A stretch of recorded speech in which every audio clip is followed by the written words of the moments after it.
러시아의 심리학자입니다. 이름이 조금 어려워요. 블루마 자이가르닉이라고 하는 분입니다. 실험을 했습니다. 아주 간단한 실험입니다.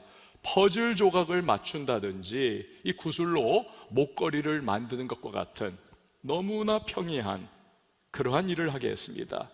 열심히 피실험자들이 퍼즐도 맞추고 구슬로 목걸이도 만들고, 그런데 갑자기 끼어들어가지고 스톱! 멈추세요! 갑작스럽게 다 멈췄습니다.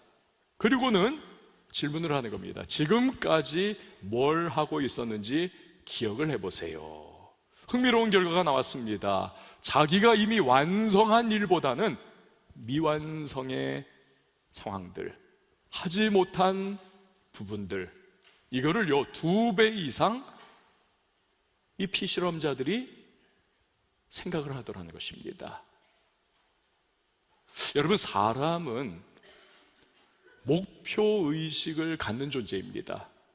뭔가를 이루고 뭔가를 성취하고자 하는 이 목표의식을 갖는 존재, 그렇게 창조가 됐습니다.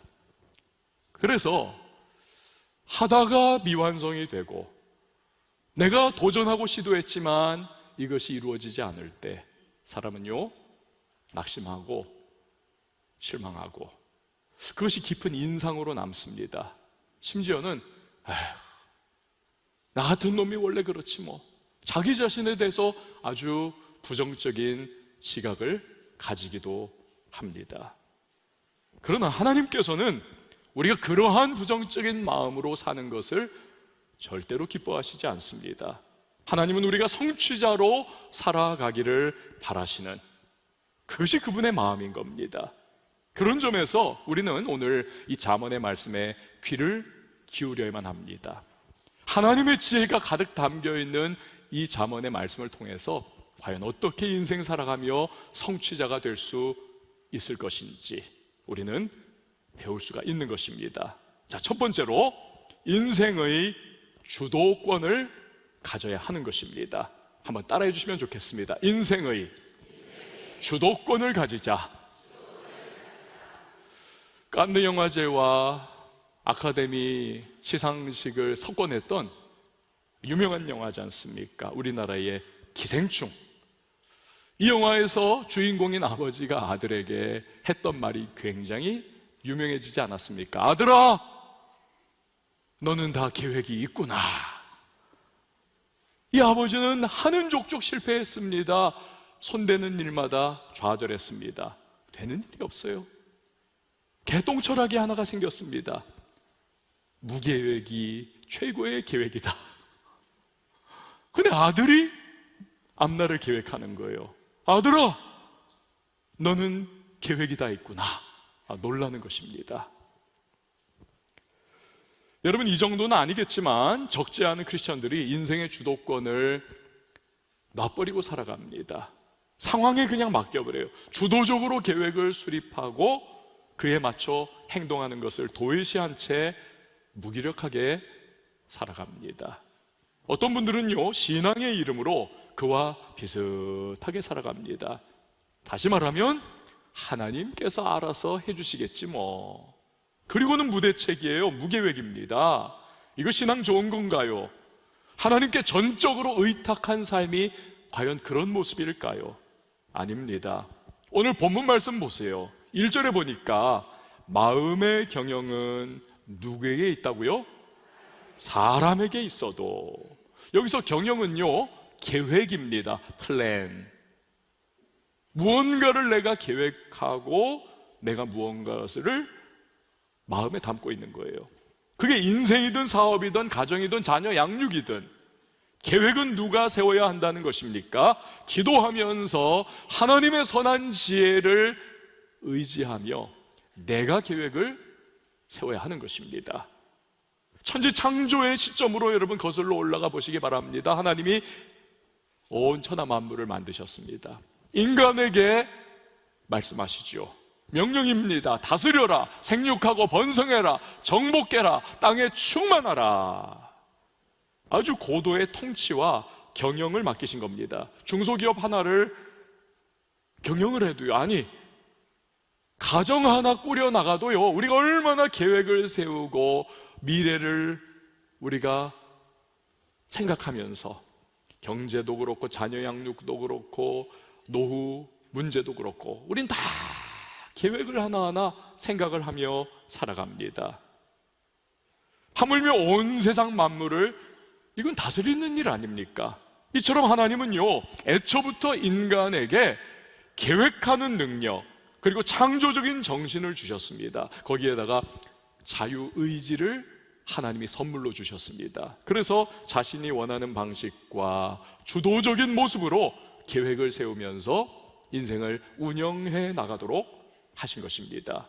그래서 잠언을 보면요, 오늘 본문을 비롯한 여러 곳에서 자기가 인생의 주도권을 계획해야 한다, 이걸 말씀을 하고 있습니다. 예를 들어서 16장 9절 말씀을 보니까 사람이 마음으로 자기의 길을 계획할지라도, 19장 21절을 보면 사람의 마음에는 많은 계획이 있어도, 여러분 이 구절들을 잘못 해석을 하면요, 사람이 계획을 가지고 있어도, 사람의 마음에는 많은 계획이 있어도, 그 다음에 뭐예요? 하나님이 이끌어 가셔야 한다, 뭐 이런 내용이니까 계획 안 세워도 되는 거구나, 계획 세워봤자 하나님이 틀어버리시면 이거 안 되는 거 아니냐, 이러한 부정적인 어감을 가질 수가 있습니다만 그것이 아닙니다.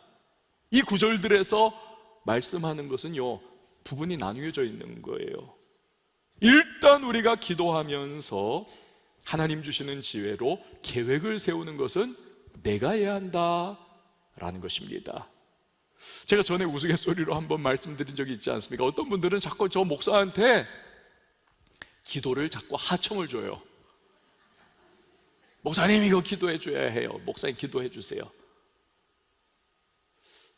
아니, 제가 이렇게 보면서 그런 생각을 갖습니다. 아니, 정말 자신이 너무너무 지금 막 빠듯하고 너무 지금 급박한 상황이면 몸부림치며 기도하고 금식 기도하고 철야 기도하고 막 매달려서 막 하나님의 은혜를 구해야 되는데, 아니, 저한테 그냥 와가지고 기도 하청 떡 주고는 자신은 그냥 평안한 마음으로 그냥 기도줄을 놔버렸어요. 물론 제가 그런 기도는 합니다만 마음 한편으로 이거 어떻게 돌아가는 건가, 그런 생각을 또 갖기도 해요.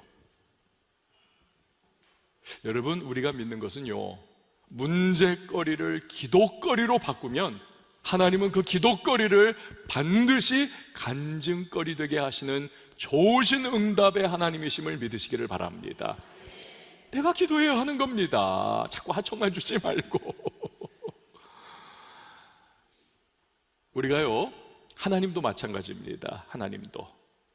하나님께서 다 알아서 해주시겠지, 하나님께 자꾸 내 인생 계획을 하청을 줘요. 다 그리고 나서 나는 무대책입니다, 무계획입니다. 여러분, 이런 인생은 결코 신앙이 좋은 거냐? 그렇지 않습니다. 둘 중 하나예요. 신앙을 오해한 것이라든지, 또 하나는 신앙의 이름으로 게으름을 가지고 있는 것입니다. 예수님 보세요. 예수님은 잠언이 보여주는 요즘 말로 지혜의 끝판왕이 아니십니까? 근데 그 예수님께서 완전한 지혜자이신데 이런 말씀을 하세요. 누가복음 14장 28절 말씀, 우리 같이 한번 읽어봅니다. 시작. 너희 중에 누가 망대를 세우고자 할진대 자기의 가진 것이 준공하기까지에 족할는지 먼저 앉아 그 비용을 계산하지 아니하겠느냐. 아멘. 그러니까 철저한 계획 없이는 성취도 없다는 것입니다. 심지어 불의한 종의 비유를 말씀하셨죠. 이 종이 나쁜 놈입니다. 주인이 그걸 알게 됐어요. 너 이제부터 해고야, 쫓겨나게 되었습니다. 그 순간부터 종이 막 급박하게 돌아갑니다. 뭐 합니까? 주인에게 빚진 자들을 다 불러 모아요, 주인 모르게. 그리고는 그 채무용지 여기에다가 그냥 다 반타작을 하는 거예요. 다 그 빚진 것을 50% 깎아주고 30% 깎아주고, 아니 자기가 뭔데 주인에게 해가 되는 그런 일을 합니까? 왜 이런 일을 합니까? 자기 쫓겨나면 길거리에 나앉거든요. 그때에 빚을 절반 정도 탕감받았으니 이 사람들이 다 은인으로 여겨서 우리 집에서 머무세요, 우리가 음식 대접할게요, 우리 은인입니다 하면서 돌봐주게 된다는 거예요. 이 사실을 주인이 알았습니다. 노발대발 해야 하는데 의외예요, 주인이 기가 막혀서 실소를 금하지 못하면서도 말하기를, 야, 그놈 참 자구책 잘 짜놨네. 주인이 감탄을 하더라는 것입니다. 지금 예수님께서는요, 도덕과 윤리의 관점에서 이 이야기를 포커스를 맞추고 있는 것이 아닙니다. 예수님께서 말씀하시고자 하시는 것은, 이 종은 나쁜 놈은 맞지만 나름 자기 인생에 대한 분명한 계획을 수립하고 그에 따라 행동을 하더라는 것입니다. 하물며 하나님의 백성인 우리들이야 어떻게 해야 하겠느냐, 이거 말씀하시는 거죠. 1953년도에 미국의 예일 대학교가 졸업생들에게 물었습니다. 인생의 목표와 달성 계획을 가지고 있습니까? 단 3%의 학생만이 그렇습니다. 20년이 흘렀습니다. 1973년도에 그 20년 전에 졸업한 학생들을 조사를 했습니다. 그 결과 목표와 계획을 가졌던 그 3%가 나머지 97%보다요 인생이 훨씬 더 풍성하고 행복감을 가지고 살아가고 있더라는 것입니다. 심지어는 재정적으로도 그래요. 그 3% 사람들의 재산이 나머지 97%의 재산을 다 합친 것보다도 더 많더라는 것입니다. 계획의 중요성을 보여주는 조사 결과인 것이죠. 자, 그런데 한 가지 우리가 계획을 세울 때 놓치지 말아야 할 것이 있습니다. 최대한 많은 관련 정보를 수집을 해야 하는 것은 당연하고, 현명하고 신뢰할 만한 사람들로부터 많이 의견을 들어야 한다는 거죠. 오늘 하나님의 지혜인 잠언도 그것을 말씀합니다. 15장 22절에 보니까 의논이 없으면 경영이 무너지고 지략이 많으면 경영이 성립하느니라. 20장 18절 함께 읽습니다. 시작. 경영은 의논함으로 성취하나니 지략을 베풀고 전쟁할지니라. 아멘. 사랑하는 여러분, 성취자가 되기를 원하십니까? 그렇다면 인생의 주도권을 가지시기를 바랍니다. 흘러가는 상황 따라 살지 말고 기도 가운데 많은 정보를 얻으시고 의견을 구하면서 계획을 세우세요. 세밀하게. 그리고 거기에 매진하시기 바랍니다. 그럴 때에 여러분 성취의 한 걸음 훌쩍 다가가게 되는 것입니다. 자, 두 번째로는 하나님의 주권을 인정해야 합니다. 한번 따라해 주시기 바랍니다. 하나님의 주권을 인정하자.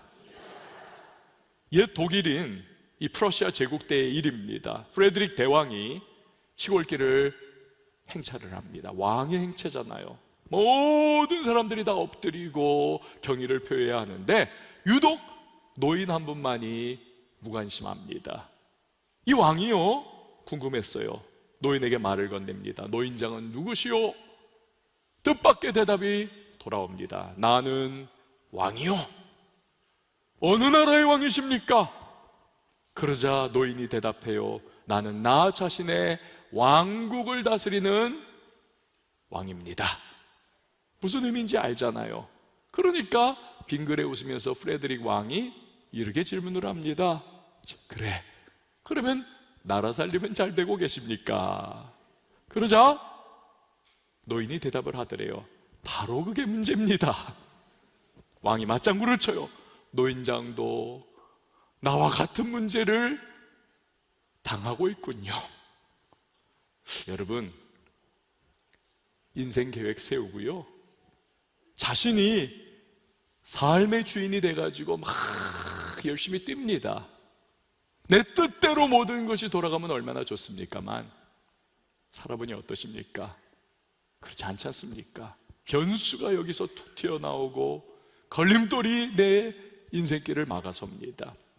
문제가 내 삶의 앞길을 딱 담벼락처럼 그렇게 막아섭니다. 우리가 가진 어쩔 수 없는 한계도 계획이 성취되는 것을 방해를 합니다. 우리는 경험이 부족합니다. 능력이 부족합니다. 근시안적입니다. 한치 앞에 무슨 일이 일어나는지를 우리는 알지 못하는 존재. 그래서 오늘 본문이 강조하는 것이 있습니다. 우리 인생의 진정한 주권자가 되시는 하나님, 그분이 역사해 주셔야 성취가 이루어진다는 것입니다. 16장 1절 말씀 우리 같이 읽어봅니다. 시작. 마음의 경영은 사람에게 있어도 말의 응답은 여호와께로부터 나오느니라. 아멘. 이외에도요, 잠언 여러 곳에서 비슷한 말씀들을 해요. 예를 들어 5장 21절에 보니까 대저 사람의 길은 여호와의 눈앞에 있나니 그가 그 사람의 모든 길을 평탄하게 하시느니라. 16장 9절에도요, 사람이 마음으로 자기의 길을 계획할지라도 그의 걸음을 인도하시는 이는 누구라고요? 여호와시니라. 아멘. 여러분, 불신자는 뭐 당연한 것이고요, 심지어는 크리스찬들도요, 하나님이 내 인생의 주권자가 되신다는 사실을 머리로는 그냥 그래요? 그냥 30cm 밑에, 이 가슴으로는 이 받아들이기가 어려울 수가 있습니다. 제가 지난주에 만나 함께 기도를 했던 한 성도님이 그러한 경험을 하신 분이십니다. 응급실에 실려갔어요. 웬일입니까? 뇌종양으로 판명이 났습니다. 큰일이 난 거죠. 이틀 만에 깨어났어요. 스케줄을 잡고 긴급하게 수술을 받았습니다. 몸은 점점 회복되지만 마음이 너무너무 힘듭니다. 정상적이던 삶이 갑자기 어마어마한 산더미 같은 이 문제가 확 짓눌러 버리니까 마음이 무너지고 인생이 흔들립니다. 그래서 기도를 받으러 오신 거예요. 이분이 자신의 지나간 이야기를 하시는데 조금 들었는데도 야, 정말 치열하게 열심히 살았구나 생각이 들었습니다. 최선 다해 공부했고 자기 분야를 열심히 매진을 했고, 그래서 개발자가 돼가지고 이제 여의도에서 근무를 하시게 되신 겁니다. 근데 이분이 말을 해요. 아주 어렸을 때부터 교회를 다녔지만 설교 때 목사님이 하나님이 우리 인생의 주권자입니다, 이 말이 가슴에 와닿지를 않는다는 거예요. 어렸을 때부터 교회는 다녔지만, 아니 내가 내 인생 열심히 살았고 공부했고 매진했고 그래서 이렇게 내가 지금 살아가는 거지 뭐. 그런데요, 뜻하지 않은 질병이 온통 삶을 뒤흔듭니다. 계획이 엉켜버리고 말았습니다. 조금도 앞으로 나가지 못해요. 뭐 하나 내 뜻대로 할 수 없는 상황이 됐습니다. 그러자 내가 내 인생의 주인이 아니었구나, 하나님께서 이제 보니 내 삶의 주권자 되시는구나, 이것을 받아들이게 되더라는 것입니다.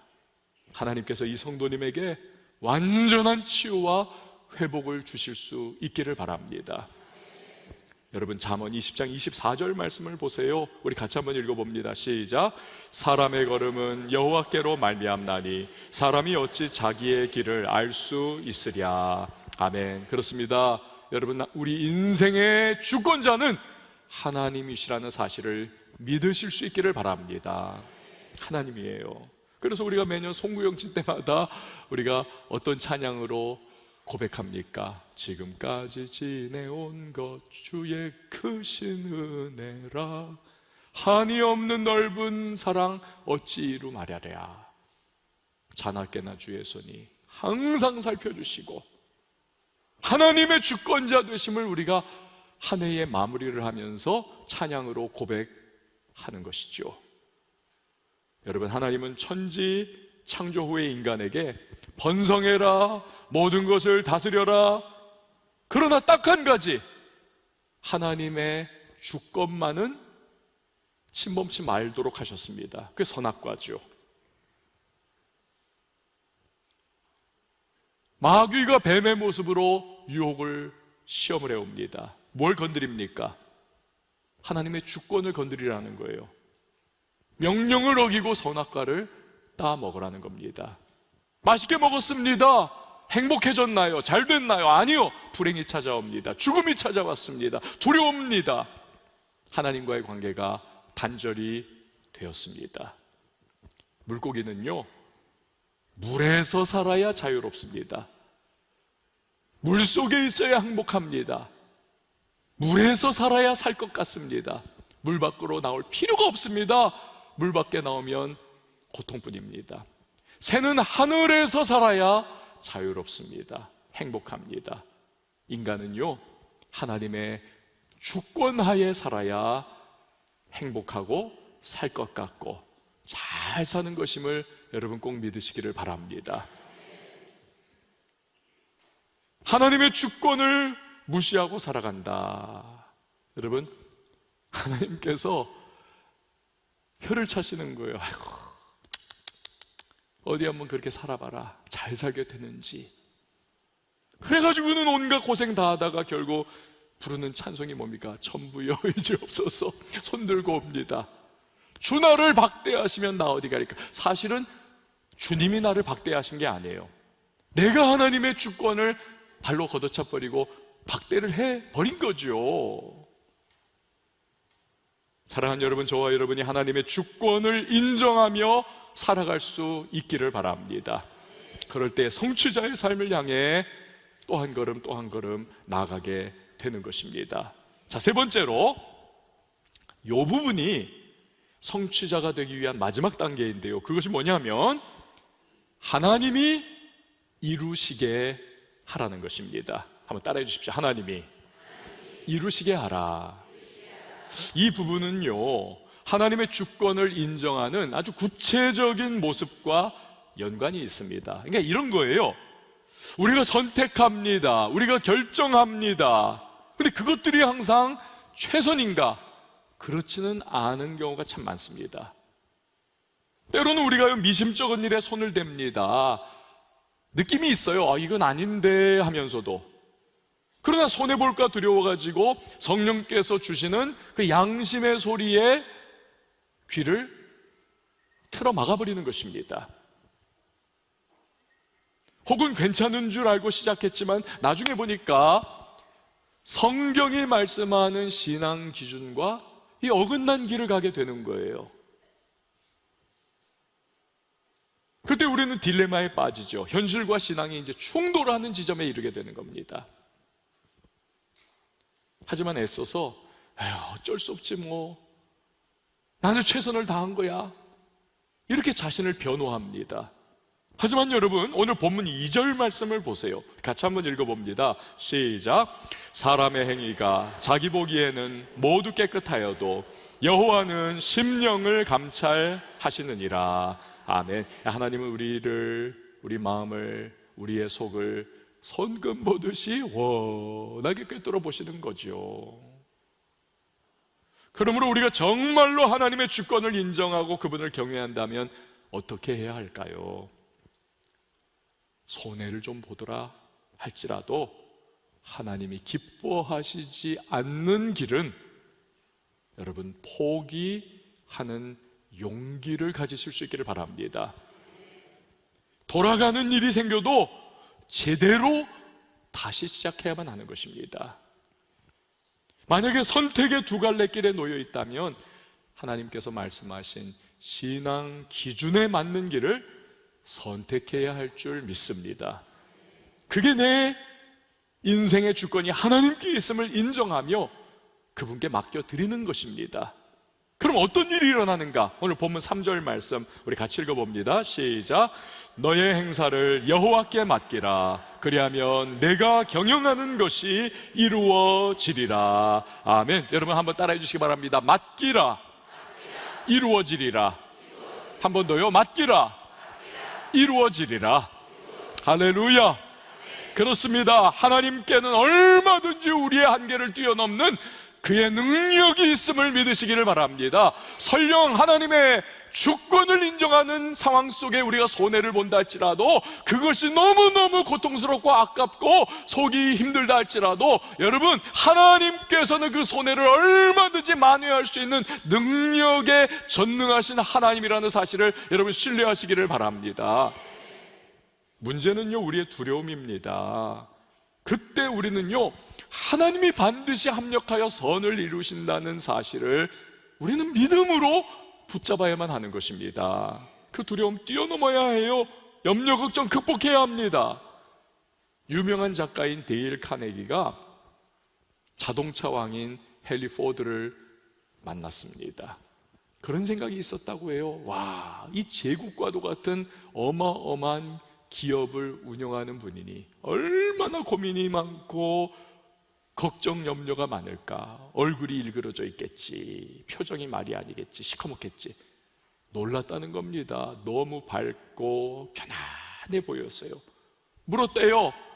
포드씨, 이 어마어마한 사업을 운영하는데 걱정과 근심, 염려 없으신가요? 이렇게 대답을 하더랍니다. 저는요, 모든 일을 하나님이 주관하시고 모든 걸 하나님이 맡아주시니 결국 최선의 결과가 나타날 것을 저는 믿거든요. 그래서 걱정할 게 뭐가 있겠습니까? 성도 여러분, 이것이 진정한 믿음인 줄 믿습니다. 약에 대해서 문외한인 우리가요, 막 약을 써버리면요, 건강하겠다고 먹은 그 약들이 우리를 망가뜨립니다. 속이 망가지고 몸이 망가지고 심지어는 아주 위급한 순간까지 갈 수 있습니다. 그러나 약에 정통한 의사 선생님이 이 약 저 약을 잘 배합을 해가지고, 설령 그거 우리가 먹다가 막 그냥 마음대로 먹다가 죽을 뻔했던 것들인데 그것들도 잘 조합을 이뤄가지고 처방전을 내리면 여러분, 망가진 몸도 회복되고 건강한 몸이 될 수 있지 않습니까? 하나님이 그러하십니다. 말씀대로 하기가 두렵습니다. 걱정이 됩니다. 때로는 손해 좀 봅니다. 그래도 그분께 맡겨드리면 합력하여 선을 이루시는 하나님 아니십니까? 반드시 그분은 일을 성취하시고 이루어내시는 분이심을 여러분 믿으시기를 바랍니다. 그래서 예레미야 33장 2절에 보니까 일을 행하시는 여호와, 그것을 만들며 성취하시는 여호와, 그의 이름을 여호와라 하는 이가 이와 같이 이르시도다. 이사야 14장 20절에 보니까 만군의 여호와께서 맹세하여 이르시되 내가 생각한 것이 반드시 되며 내가 경영한 것을 반드시 이루리라. 할렐루야. 여러분, 사순절 기간이고 이제 고난주간의 시작입니다. 예수님을 생각해 보십시오. 우리 구원을 위해서 하늘 보자 버리셨습니다. 낮고 낮은 천한 이 땅의 인간의 모습으로, 그것도 가장 연약한 어린아기의 모습으로 오셨습니다. 우리 구원의 계획을 이루기 위하여. 등 떠밀려서 오셨어요? 아니요. 제가 가겠습니다. 자발적으로 주도권을 가지고 그분이 이 땅에 오셨습니다.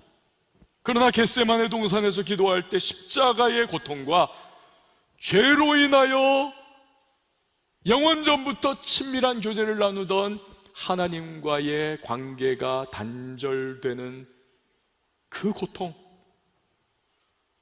때문에 예수님은 절규하시지 않았습니까?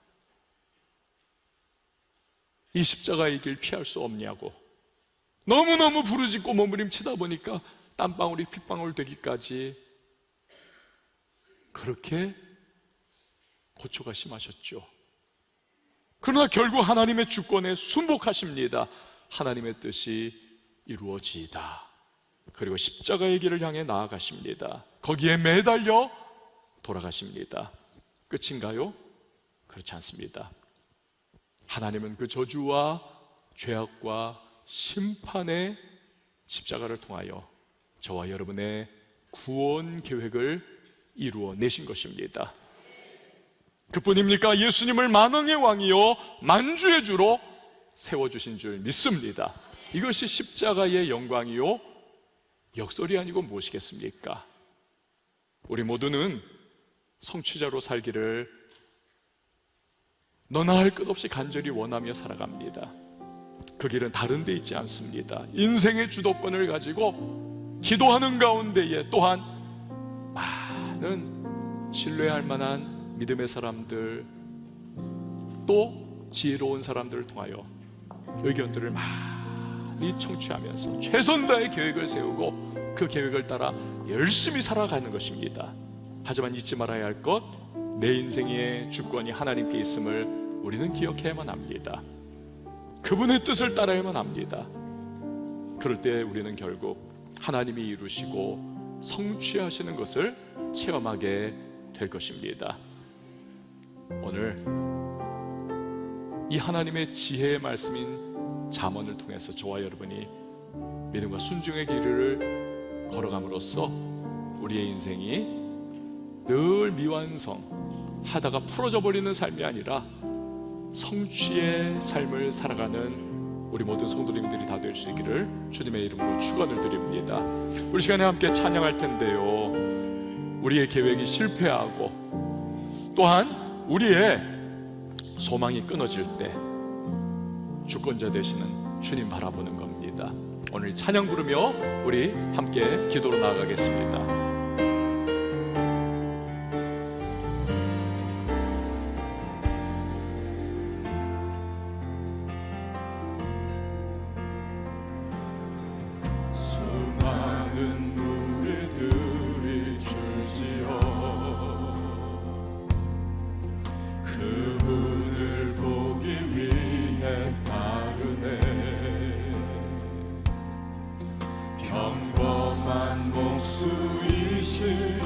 그분 앞에 모든 무릎을 꿇어 경배하네.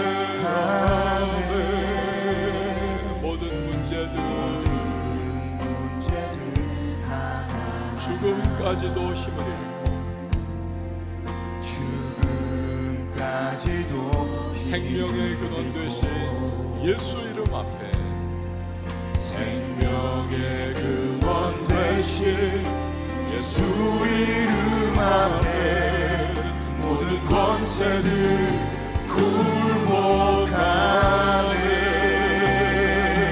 굴복하네. 예수 이름 높이세, 예수 이름 높이세.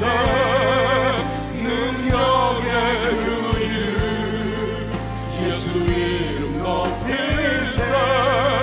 구원의 그 이름 예수 이름을 부르는 자, 예수 이름을 믿는 자, 예수 이름 앞에 나오는 자 복이 있도다.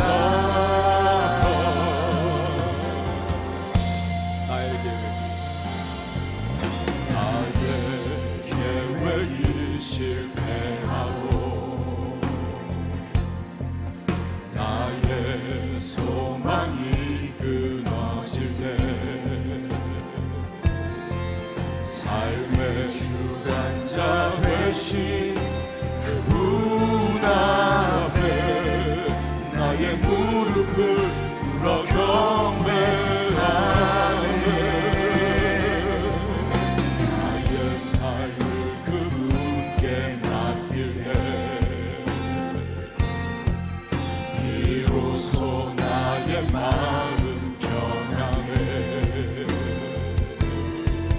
구원의 반석 되신 예수의 이름 소리 높여 찬송하네. 우리 오른손 들고 찬양하십시다. 예수 이름 높이세. 예수 이름 높이세. 능력의 그 이름 예수 이름 높이세. 구원의 그 이름 예수 이름을 부르는 자, 예수 이름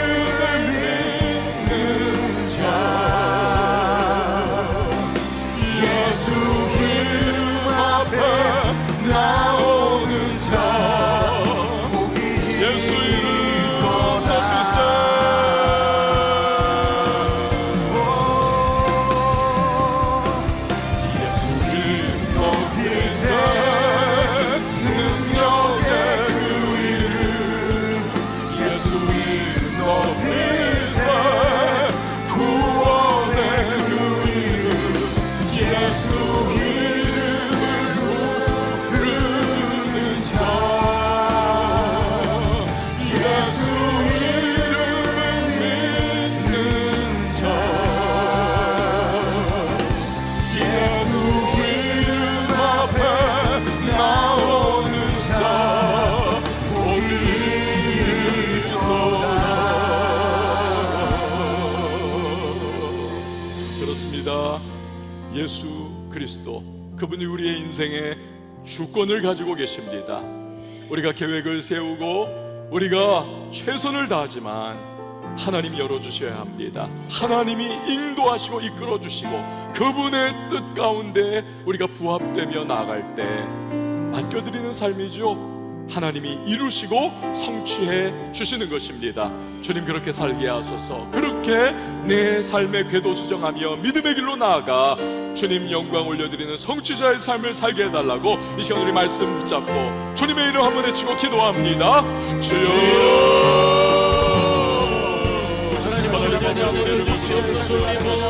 세상의 잠깐으로 우리의 마음을 지향케 해주시옵소서. 악한 원수 가운데